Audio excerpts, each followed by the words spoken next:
Judul khotbah saya adalah pencerobohan di rumah. Ataupun judulnya adalah bagaimana rumah tangga mau dihancurkan oleh iblis. Ada pencerobohan. Ada sesuatu dalam bahasa Inggris kita panggil invasion of a home. Ada satu kejadian yang benar terjadi di dunia kita, di mana ada beberapa orang yang coba mencuri. Mereka pencuri profesional. Mereka mau merampok sebuah departmental store yang mahal, yang menjual barang-barang mahal, perfume mahal, baju mahal, barang kemas mahal. Tapi mereka merampok bukan sebelah malam, tapi di siang hari. Mereka merampok ketika bisnis mulai dibuka. Di mana ada banyak security guard di sana yang menjaga warung itu. Mereka merampok waktu itu. Gimana saudara mereka bisa merampok semua?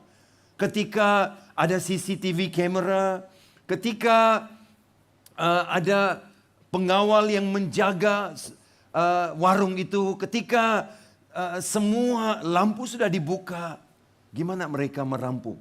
Senang. Mereka datang sebelah malam dan mereka tukar tag harga parfum yang berharga $1,000 US ditukar dengan $10 US. Besok pagi mereka datang ke dalam warung itu, mereka hanya bawa parfum yang sebenarnya harga $1,000, tapi mereka hanya bayar 10. Caranya mereka merampok adalah mereka tukar tag harga. Semua tag harga ditukar.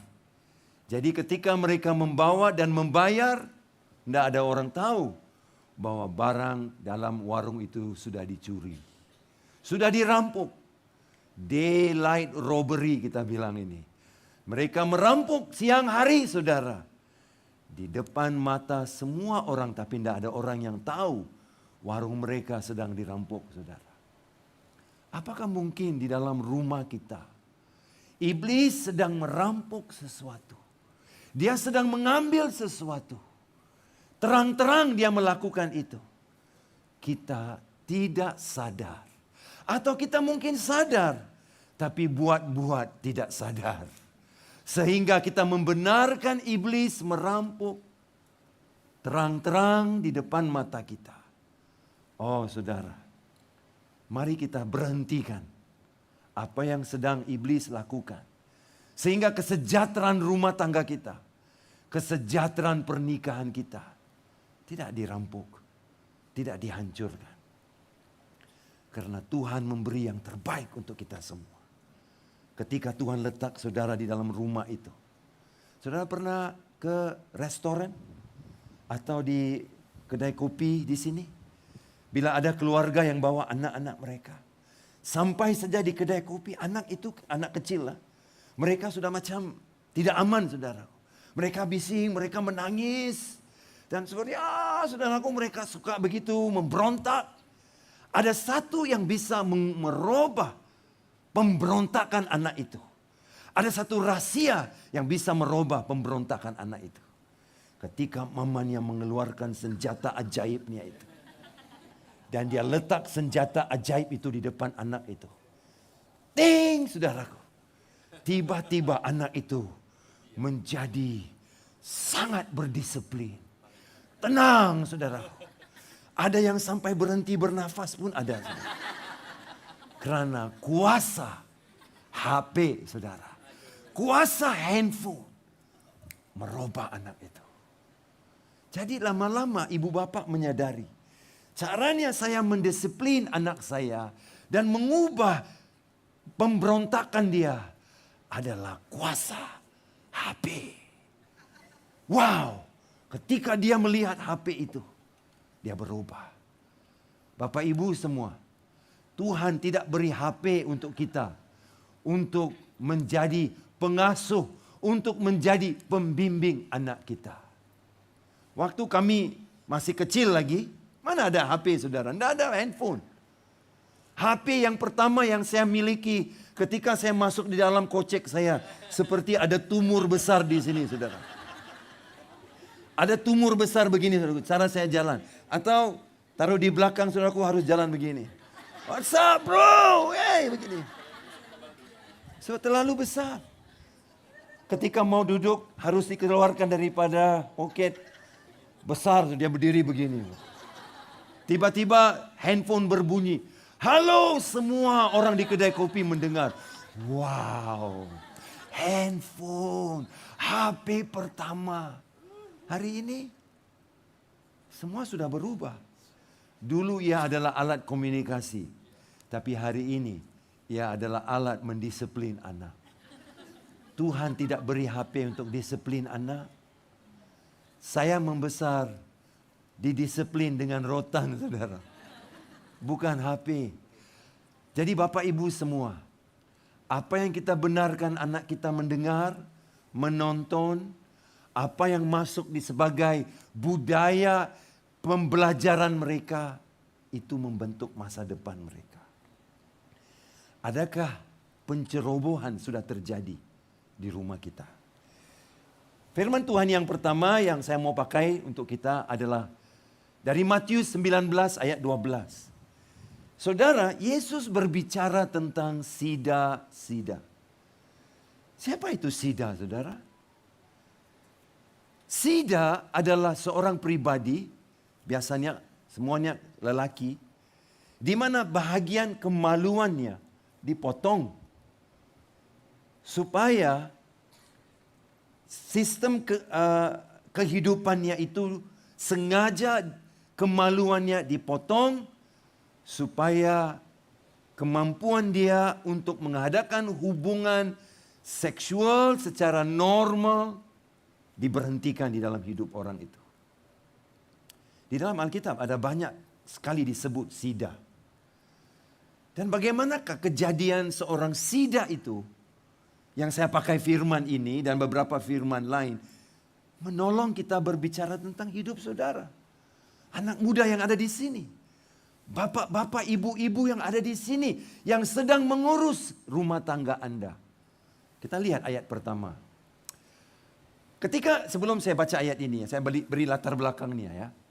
Yesus berbicara tentang penceraian. Ketika murid-murid Yesus mendengar bahwa orang yang sudah menikah tidak boleh bercerai, dan kenapa Yesus Musa memberi orang bercerai, murid-murid Yesus berkata, wow, kalau tidak boleh bercerai, lebih baik jangan kita menikah. Kalau tidak boleh bercerai, jangan menikahlah. Kemudian Yesus menggabungkan pengajaran tentang penceraian dengan seks. Di mana Yesus berkata begini, karena pernikahan itu ada kaitan dengan seks. Jadi Yesus berkata, ada 3 jenis orang. Yang bagaimana mereka mengawal naluri seks mereka. Supaya mereka tidak perlu menikah kalau mereka tidak mau. Di sini dia berkata, ada orang yang tidak dapat kawin karena ia memang lahir demikian dari rahim ibunya. Berarti ada kecacatan, ada keterbatasan kemampuannya untuk mengadakan hubungan seks. Mungkin ada kecacatan fisikal. Kedua, dan ada orang yang dijadikan demikian oleh orang lain. Berarti orang itu dijadikan sida secara paksa. Ini sering terjadi.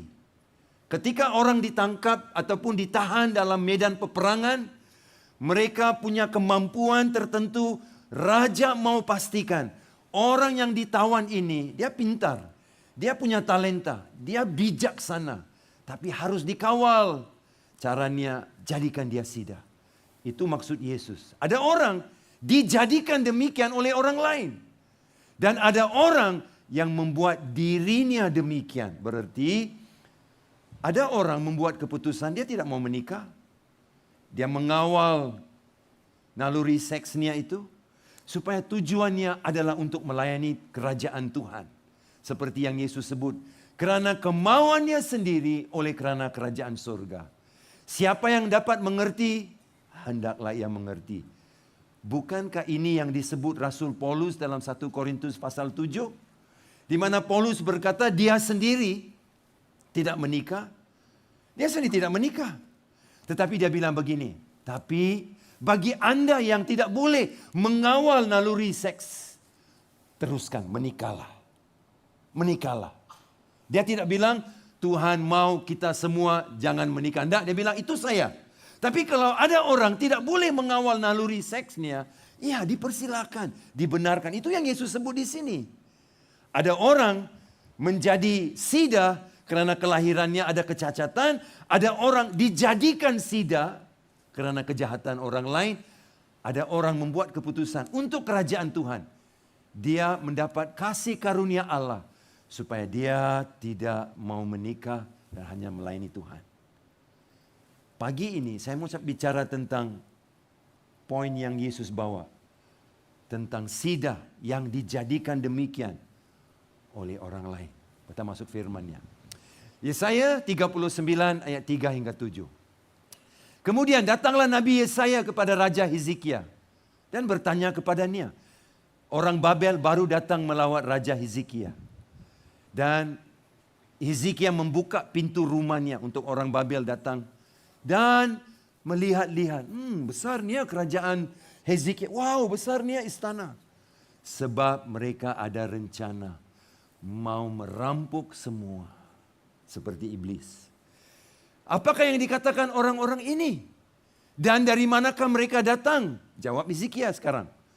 Mereka datang dari negeri yang jauh. Dari Babel. Oh, dari Babel mereka datang.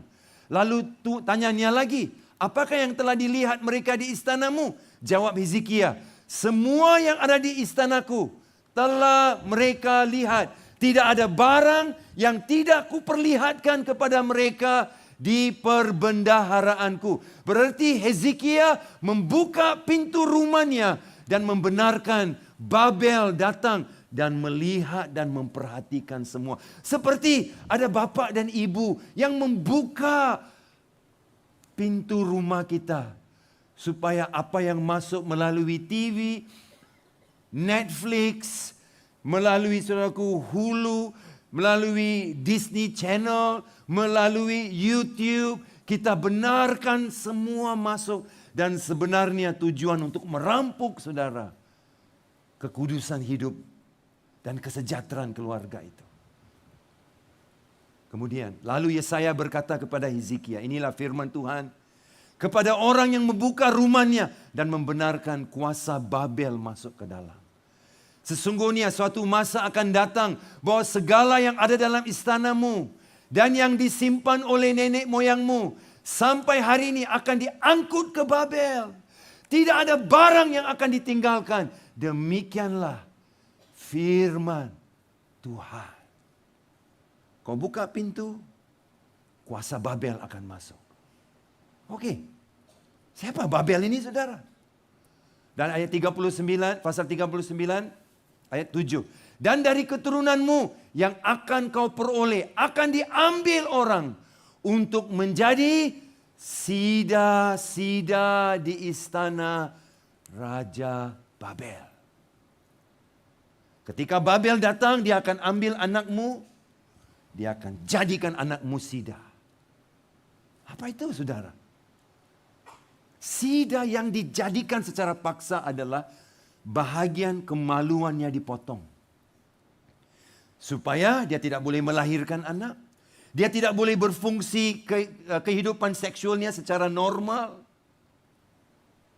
Dan kemampuan dia untuk menyambung cahaya mata dan generasi ke depan berhenti.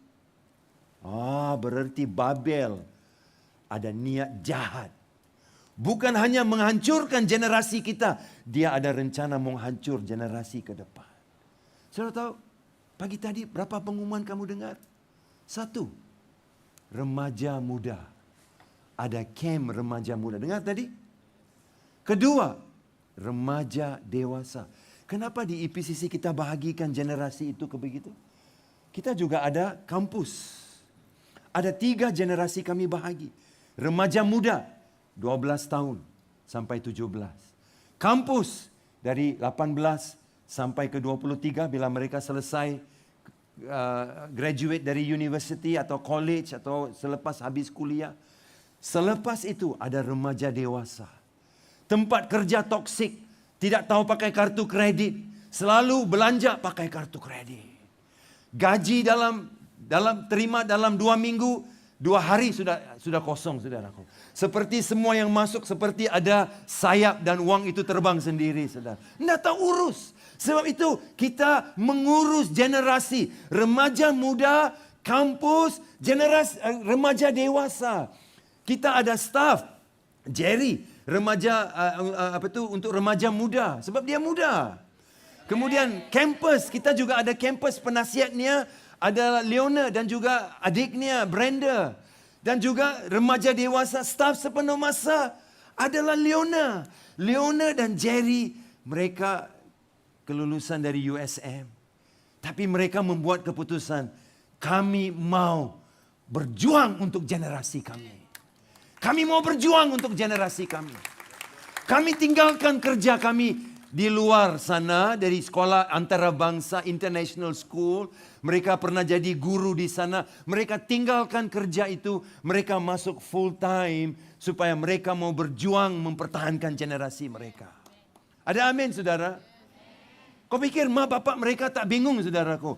Susah-susah aku kasih kau belajar sampai jadi belajar tinggi-tinggi. Kau mau masuk menjadi pelayan di gereja, buang duit aku saja. Kalau aku tahu, tak perlu belajarlah. Mana boleh. Tak, mereka, bapak tidak cakap begitu. Mak, bapak mereka bilang, kami berkati kamu. Berkatilah generasi kamu. Kamu ada generasi ke depan, kamu tahu. Kamu tahu, you ada generasi ke depan kamu. Dan ada roh Babel yang bekerja di negara kita. Hari ini, tujuan dia apa? Dia mau jadikan anak-anak kita sida. Satu, supaya dia boleh cancel kehidupan seksual yang bebas yang Sida perlu ada dan boleh lakukan. Kedua, kemampuan mereka melahirkan anak stop. Dan mereka sendiri tidak jadi seperti manusia biasa. Lelaki biasa. Karena seorang lelaki ada hormon testosteron di dalam dia. Dan wanita ada estrogen di dalam dia. Nah, bila bahagian kemaluan dia dipotong, dia tidak lagi normal. Identitas dia dirampok oleh iblis. Ada orang, saudaraku, generasi kita, identitas generasi kita sudah dirampok. Mereka hidup bebas, narkoba, seks bebas, arak. Mereka tidak ada identitas. Identitas mereka ditentukan oleh apa mereka buat, bukan siapa mereka. Bahaya. Ada roh Babel yang mau hancurkan. Saudara, Babel itu apa artinya? Kita lihat Babel di dalam Kejadian pasal 10 dan 11. Cucu kepada Nuh, Nabi Nuh. Cucu kepada dia adalah Nimrod. Nimrod membangun satu menara yang boleh sampai ke surga. Mereka cakap, kami tak perlu Tuhan, kami boleh cari Tuhan sendiri. Gimana kau cari Tuhan? Kami akan bangun satu menara yang boleh sampai ke surga. Itu artinya Babel. Babel adalah kekeliruan. Babel berarti tidak bersekutu dengan otoritas, tidak bersekutu dengan Tuhan, hidup bebas. Apakah saudara ada roh Babel bekerja di dunia kita? Yes. Dan dia mau hancurkan generasi kita. Sebab itu kita perlu pemimpin yang memimpin generasi kita. Sebab itu kita ambil masa buat pengumuman tentang marketplace, tentang camp remaja muda, tentang camp remaja. Saudara, bagaimana saudara membelanja uang kamu? RM35 itu mahal. Kau pergi sekali ke Queens Bay Mall, RM30 itu habis dalam 1 minit, saudara. Mahal banget RM35 itu. Tapi kalau di Queens Bay Mall 350 tidak mahal, saudara. Betul itu ada kesaksiannya, saudaraku. Haleluya. Betul. Benar. RM35 tidak mahal. Di mana generasi kamu ditabur dengan berkat besar untuk hidup saudara. Babel. Saudara, di dalam Alkitab, Kalau kita baca Wahyu 17, Wahyu, saya sudah khotbahkan semua buku Wahyu itu. Ada di dalam YouTube, saudara boleh lihat pengajaran saya. Seluruh pasal 17, pasal 18, saya jelaskan apa itu roh Babel. Roh agama yang sesat dan juga roh yang sistem dunia, sistem ekonomi dunia dikuasai oleh Babel. Babel tidak ada hanya di dalam zaman dulu. Roh Babel sedang bekerja di dalam dunia kita hari ini. Daniel 1 ayat 1 dan 2. Apa yang kita baca tadi? Buku Yesaya, betul? Dari Yesaya ke Daniel ada waktu selama 600 tahun sudah berlalu.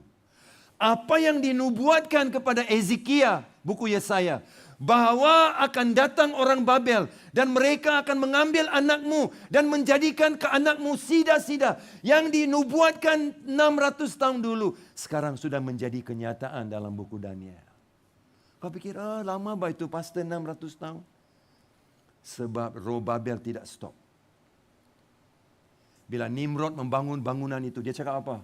Aku tidak perlu Tuhan, aku boleh cari Tuhan sendiri. Aku tidak perlu ada perantaraan seorang pribadi untuk cari Tuhan. Aku boleh cari Tuhan. Bukankah itu pekerjaan manusia hari ini? Aku tidak perlu Tuhan. Aku bisa buat semuanya sendiri. Tidak cukup uang, hutang. Tidak ada jodoh, ambil saja orang lain punya jodoh. Kalau tidak ada kesempatan untuk mencari nikmat, cari sendiri. Buat sesuatu supaya orang suka saya. Pakai pendek-pendek supaya orang akan tertarik kepada. Bukankah saudara menjadi Tuhan sendiri? Dan membawa kemampuan untuk mencari semuanya dengan kekuatanmu dan saya sendiri? Itu Nimrod. Itu roh Babel. Ketika kita mau bebas daripada Tuhan. Sekarang terjadi. Pada tahun ketiga pemerintahan Yoyakim, Raja Yehuda. Ini 600 tahun selepas Hezekiah, datanglah Nebukadnezar Raja Babel ke Yerusalem lalu mengepung kota itu. Tuhan menyerahkan Yoyakim kepada Raja Yehuda dan sebagian dari perkakas-perkakas rumah di rumah Allah ke dalam tangannya, semuanya itu dibawanya ke tanah Siniar, ke dalam rumah dewannya, perkakas-perkakas itu dibawanya ke dalam perbendaharaan dewannya. Bukan saja mereka ambil perkakas. Ingatkah Daniel, Syadrak, Mishak, Abednego, ingat mereka semua orang Yahudi yang dibawa jadi abdi di tanah Babel ini. Nah, ada beberapa kajian yang mengatakan Daniel, Syadrak, Mishak, Abednego, mereka semua telah dijadikan sida oleh Raja Babel. Itu kenapa? Kalau saudara lihat Yusuf di mana? Di Mesir. Yusuf, dia bangkit jadi Perdana Menteri. Keturunan orang Israel masuk ke dalam Mesir. Sehingga mereka berpengaruh di Mesir. Bercucu cicit pengaruh orang Israel di Mesir. Tapi Raja Babel mungkin bijaklah dia. Dia bilang, ini orang semua pintar. Daniel lah, sangat pintar. Firman Tuhan bilang, mereka menjadi 10 kali lebih pintar daripada anak-anak di tanah Babel yang lain. Dia pikir, ini ya, kalau aku tidak kontrol mereka, mana tahu apa mereka jadi. Mungkin jadi Raja Babel kali mungkin. Mungkin mereka dijadikan sida. Supaya apa? Tidak ada keturunan. Mereka tidak kuat. Mereka tidak memiliki hidup normal. Supaya raja boleh kontrol dia. You tahu di mana sida sering dipakai untuk bekerja? Untuk menjaga gundik-gundik raja. Bahasa Indonesia mengerti kan gundik? Ingat buku Esther? Ingat buku Esther dalam Alkitab? Ketika Esther diambil jadi raja permaisuri untuk Raja Ahasuerus itu saudara. Dia dimasukkan dalam rumah gundik yang pertama. You tahu kenapa? Sebab raja pintar. Dia tidak mau tidur dengan perempuan itu. Dia biar mereka 6 bulan di sana. Supaya dalam 6 bulan dia perhati, dia tidak mengandung. Dia belum tidur dengan lelaki. Saya boleh lihat, dia belum mengandung. Dia calon, bakal calon permaisuri saya. Siapa yang jaga rumah gundik yang pertama itu? Sida. Setelah raja sudah bertemu dengan Esther, sudah ada hubungan dengan Esther, dia dimasukkan ke dalam rumah gundik yang kedua. Siapa yang jaga rumah gundik itu? Sida. Kenapa dia taruh sida untuk menjaga rumah gundik itu? Sebab Sida semua itu, saudaraku, tidak ada kemampuan untuk mengadakan hubungan seks. Kalau tidak, kalau mereka semua handsome, ganteng semuanya, saudaraku, habislah gundik-gundik itu, saudaraku.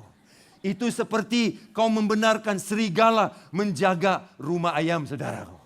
Habis semua ayam itu dimakan serigala. So itu dia taruh siapa untuk menjaga rumah gundik? Sida.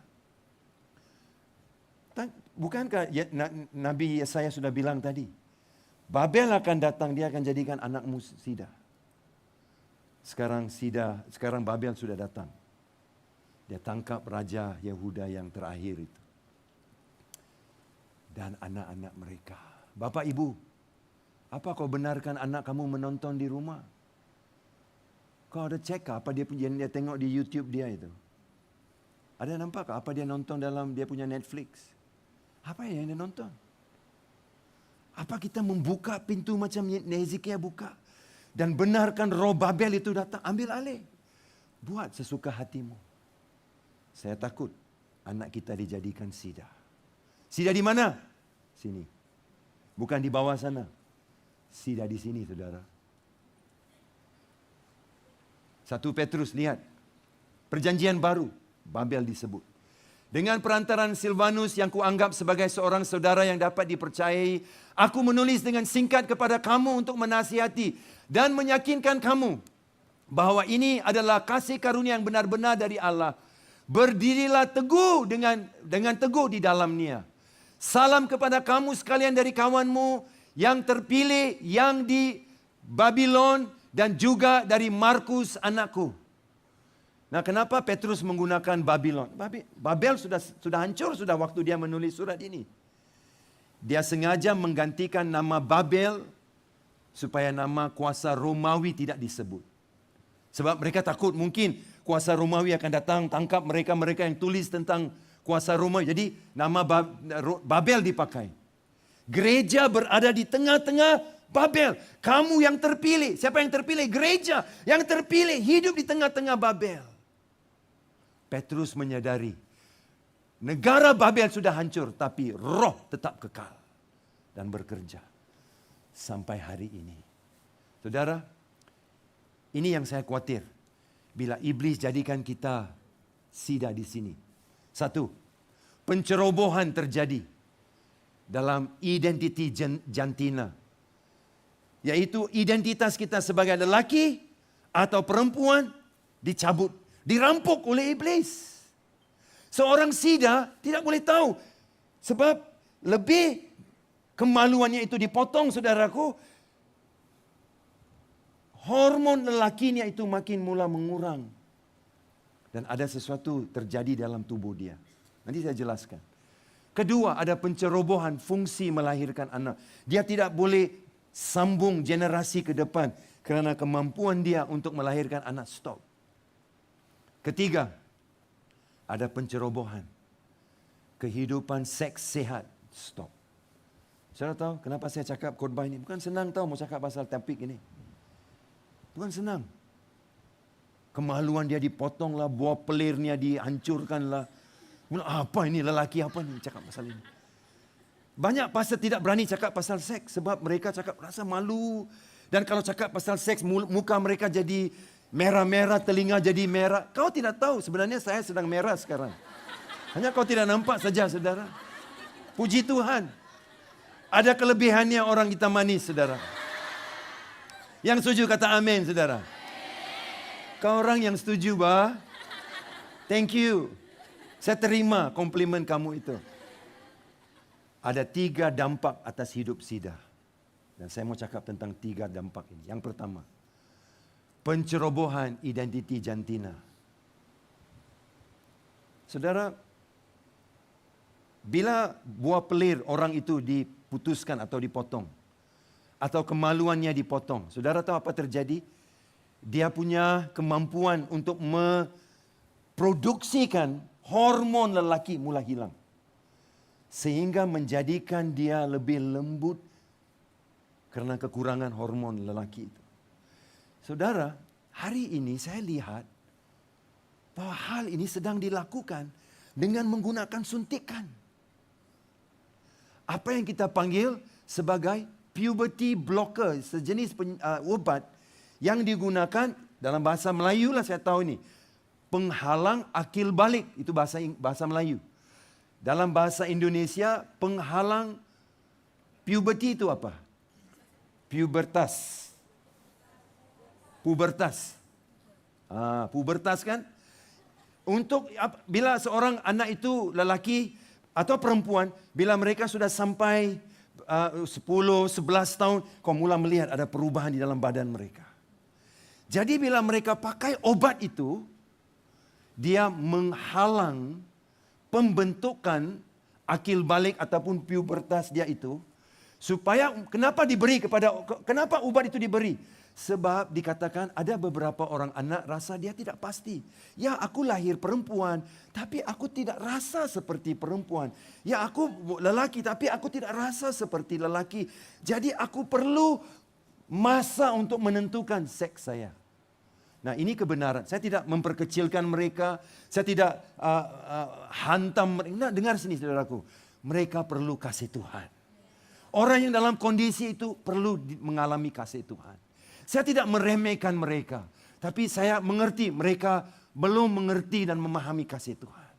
Jadi, di beberapa negara di Eropa, saudara, obat ini sudah mulai diberi.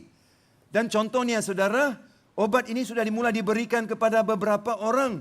Dan sedihnya, saudaraku, seperti di negara England, kalau kamu 18 tahun ke atas tidak perlu izin dari ibu bapa.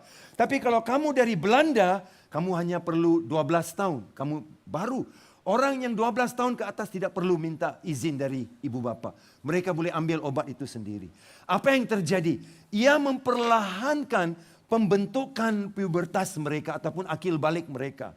Seperti rambut tidak mula bertumbuh dalam muka mereka.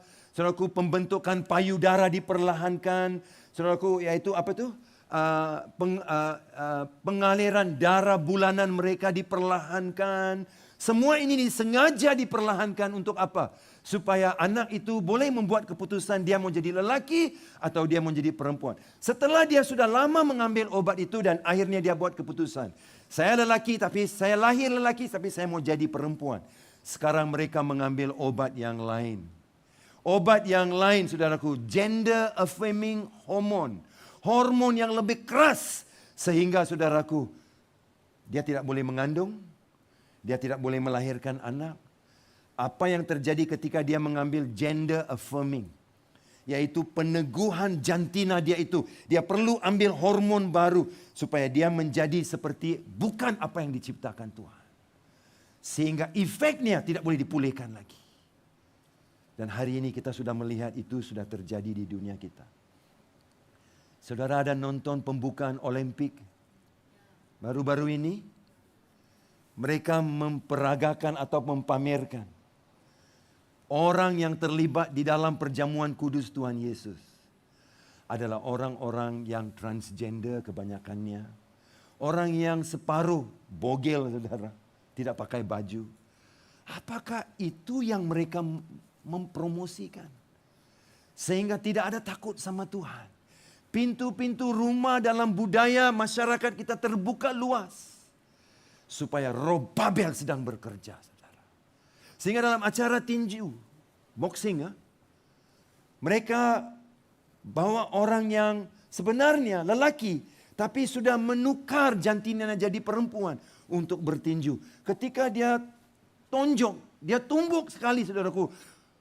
Yang perempuan yang lawan dia berkata, ini bukan tumbukan lelaki, wanita. Ini tumbukan lelaki. Dia stop, dia keluar. Tidak mau lawan lagi sebab takut. Bila ditanya, kenapa kau benarkan lelaki bertinju dengan perempuan? Mereka cakap, susah mau tentukan siapa lelaki, siapa perempuan.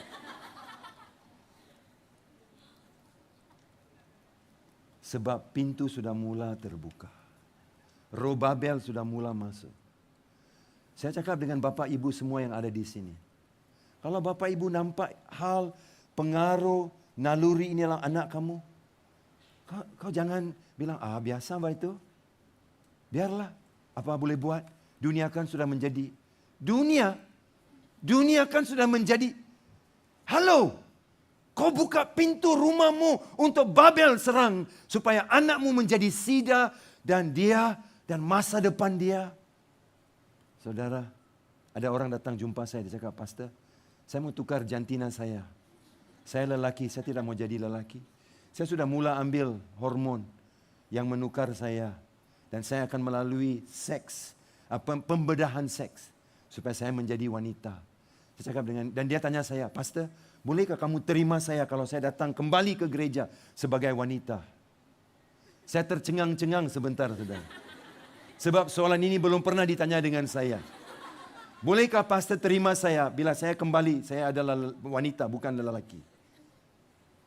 Saya pikir sekejap, saya bilang, saya hanya boleh cakap untuk diri saya. Saya tidak boleh cakap untuk jemaat saya. Saya boleh terima you, tapi saya tidak pasti jemaat saya akan terima you. Kenapa kamu membuat ini? Saya memohon dengan anak itu, supaya dia tidak lakukan pembedahan itu.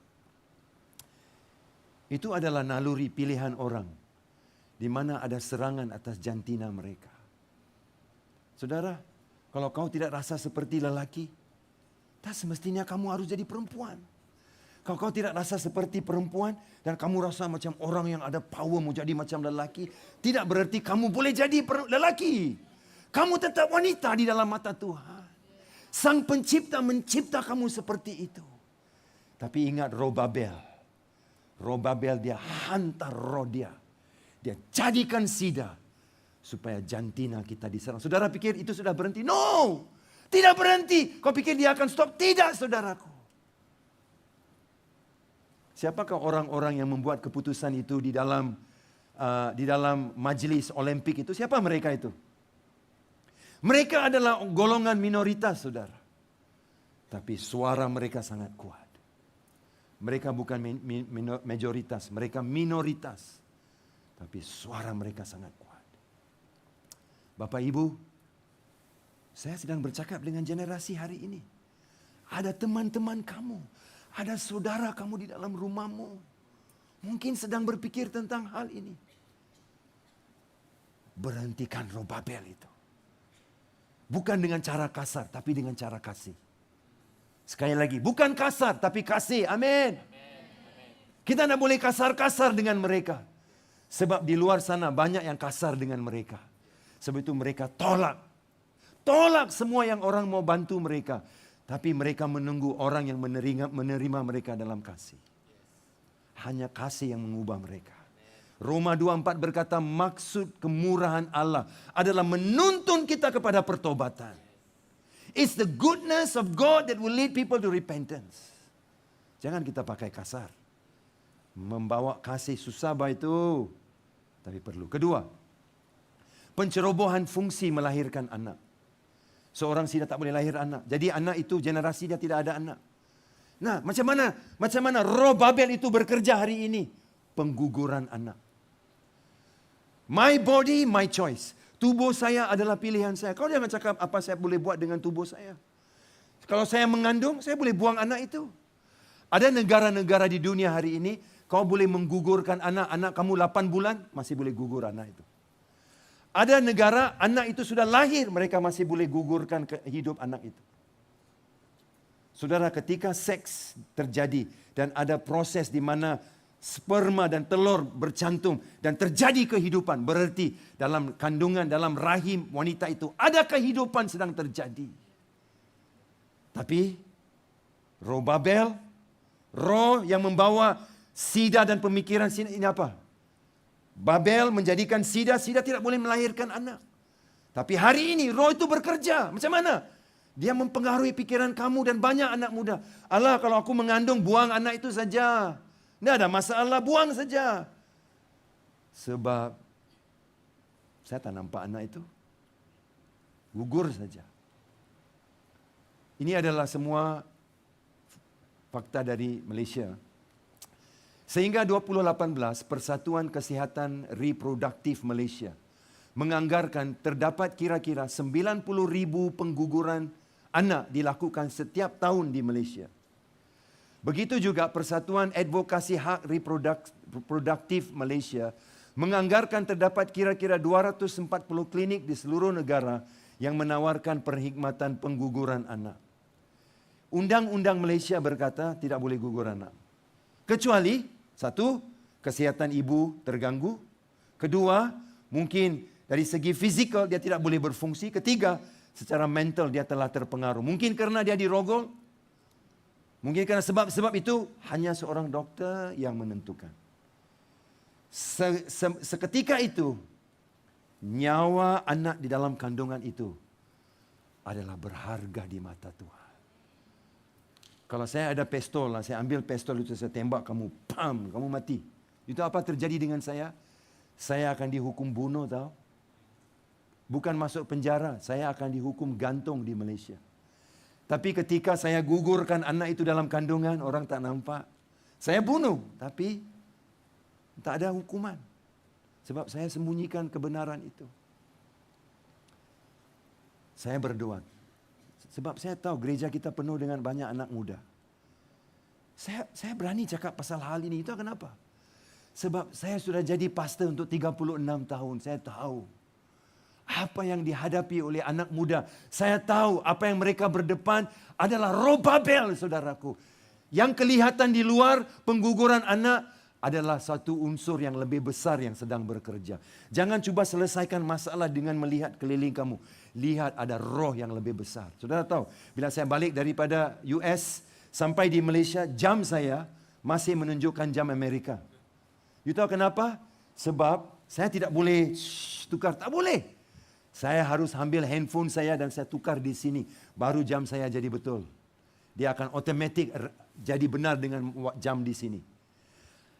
Perubahan di sini menyebabkan perubahan di sini. Paham saudara? Sama seperti hidup saudara. Perubahan di sini. Di mana ketika saudara percaya dengan firman Allah. Itu yang membawa perubahan di luar saudara. Itu membawa perubahan masa depan saudara. Jaga kandungan kamu itu. Jaga apa yang Tuhan mau beri kepada kamu ke depan. Jangan gugurkan anak itu. Karena itu adalah satu jenis pembunuhan saudara. Terakhir, pencerobohan kehidupan seks yang sehat. Saudara tahu, sebagai seorang sida yang dipaksa jadikan sida seperti yang Yesus cakap tadi dalam Matius 19:12, ada orang dijadikan sida secara paksa. Kehidupan seks lelaki itu sudah hilang. Bila seorang perempuan mengambil obat yaitu penghalang pubertas itu ataupun penghalang akil balik itu, kemampuan dia saudaraku untuk berfungsi melahirkan anak, jantina dia dan mungkin naluri seks dia semua terganggu. Yang normal menjadi tidak normal. Hari ini, oke dengar sini. Macam mana iblis jadikan kehidupan seks yang seharusnya sehat, tidak sehat. Seorang sida seharusnya kehidupan kemampuan dia berfungsi secara seksual sebenarnya harus sehat. Tapi ketika dirampok saudaraku, dia tidak sehat lagi. Dia tidak boleh berfungsi lagi. Hari ini dengan pornografi, kemampuan untuk kita berfungsi secara normal, kehidupan seks kita dirampok oleh iblis. Dengar sini, masalah pornografi bukan hanya untuk lelaki. Untuk wanita juga. Tengok ini. Kajian terbaru menunjukkan pendedahan kepada pengaruh pornografi di Malaysia terjadi kepada mereka yang berumur 14 tahun mungkin bawah. Kajian Universiti Kebangsaan Malaysia mendedahkan bahawa 75% remaja di Malaysia berinteraksi secara berterusan. Bukan sekali-sekala, berterusan dengan pengaruh pornografi. Setiausaha Persatuan Malaysia Against Pornography, MEP Abdullah Azum Sufian mengatakan apa yang menjadi kebimbangan adalah menonton pornografi dilihat sebagai satu perkara biasa di usia muda. Guys, come on. Tak biasa tahu. Menonton pornografi bukan biasa. Karena kita mendewa-dewakan tubuh seorang yang telanjang yang tidak pakai baju yang sebenarnya dia harus tubuh dia dihormati. Tapi tubuh wanita itu ketika ditelanjangkan tidak dihormati. Tubuh lelaki itu ketika ditelanjangkan tidak dihormati. Tapi orang bilang, oh biasa bah itu. Sekarang semua orang pun kan menonton porno. Ada orang bercakap, kalau kami menonton porno, kehidupan pernikahan seks kami menjadi lebih hebat. Kau sedang ditipu. Terang-terang kau sedang ditipu. Kau tidak nampak saja. Macam pencuri yang masuk ke dalam warung besar itu, mereka tukar harga perfume, tukar harga baju, yang mahal jadi murah. Dan besok pagi mereka masuk, mereka ambil yang mahal, mereka bayar di kaunter. Berapa saja mereka bayar sebab yang mahal sudah jadi murah. Harga nilai sudah ditukar. Dengar sini, iblis sedang bekerja supaya harga nilai siapa kamu, kemampuan kamu untuk memuaskan suamimu dan istrimu ditukar. Karena kau pikir hanya bila kau nonton porno, kamu boleh memuaskan suamimu. Siapa cakap? Hanya bila kau nonton porno, kau boleh puaskan istrimu. Di mana kita dengar penipuan ini, saudara? Di mana? Daud ada 20 orang anak, tahu? Raja Daud. Waktu Raja Daud jadi raja, dia tidak ada pornografi. Masih boleh berhasil 20 anak. Halo, jangan ditipulah. Jangan pikir itu adalah sumber yang memberangsangkan lagi kehidupan seksual kami. Lebih panas. Lebih banyak menonton, lebih panas seks kami. Saudara, porn will kill your sex life. Pornografi akan menghancurkan kehidupan seksual. Roh Babel, dia serang, jadikan kita sida di sini. Seperti sida fizikal dulu, sekarang kita jadi sida di sini. Nah, saudara tengok sini. Kajian dijalankan di antara 986 pelajar college. 74.5% mendapat pendedahan secara berterusan. 94.2 kanak-kanak dalam remaja berumur 10 hingga 17 tahun. Halo, ini bukan Amerika. Ini Malaysia. MC itu adalah satu badan yang membendung, menjaga semua multimedia komunikasi di Malaysia. Mereka cakap pendedahan 10 tahun. Bapak Ibu, apa yang kita dedahkan anak kita? Kita benarkan si Babel datang merampok rumah kita. Kita buka pintu, bilang ambillah. Kau nontonlah apa yang kau mau dalam YouTube itu. Karena kita takut anak kita akan marah kita. You takut anak you marah you, saudara? You takut anak you akan berteriak kalau kau tidak bagi handphone? Di mana nilai untuk percaya bahwa anakku dibentuk bukan oleh semua budaya dunia, tapi dibentuk oleh firman Allah. Dibentuk oleh kebenaran firman Tuhan. Satu amin pun saya tidak dengar. Mungkin semua tercengang mendengar khotbah saya sampai lupa amin. You tahu Malaysia, kalau kau masuk Google Trend, Malaysia duduk nombor 8 di dunia. Kita tidak menang pingat Olimpik, pingat emas di Olimpik. Tapi kita dapat nombor 8. Negara Malaysia, negara nombor 8 terdedah dengan unsur pornografi paling tinggi sekali. Saudara tahu bila kita terdedah kepada pornografi, senang kita terlibat dalam seks pranikah. Kajian yang dibuat oleh banyak profesor yang saya berikan sumbernya di sini. Pornografi, seks pranikah, amalan seks yang tidak selamat ada kaitan yang sangat erat. Okey, saya tutup dengan ada harapankah dalam Yesus? Ada harapan, saudara. Kau tengok Ulangan 23:1. Sama-sama baca. 1, 2, 3. Orang yang hancur buah pelirnya atau yang terpotong kemaluannya, janganlah masuk jemaat Tuhan. Berarti sida tak boleh masuk hadirat Tuhan.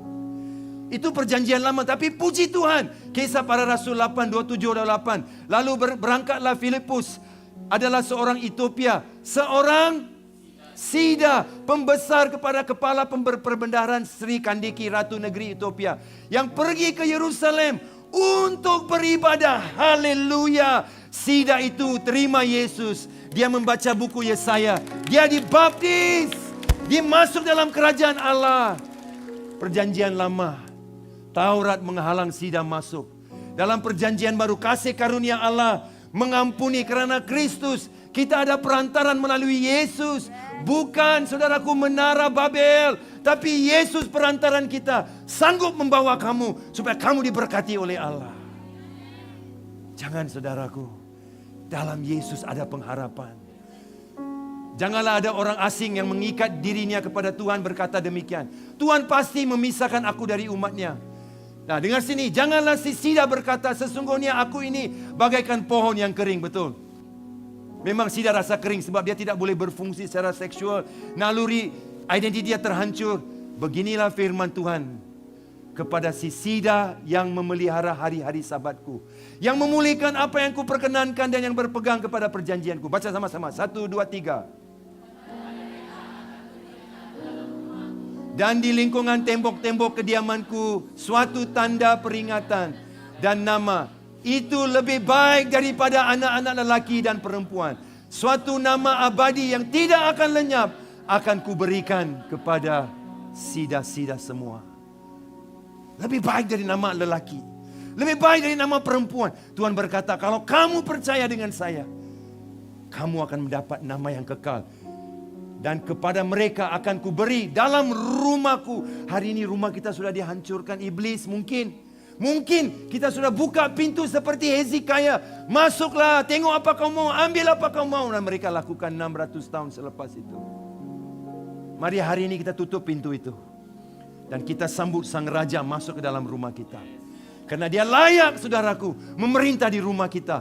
Supaya dia kata, ku berikan dalam rumahku, dalam lingkungan tembokku, lebih baik nama daripada seorang lelaki atau perempuan. Mari saudaraku, jangan kita diabdikan oleh itu. Dalam Yesus ada pengharapan.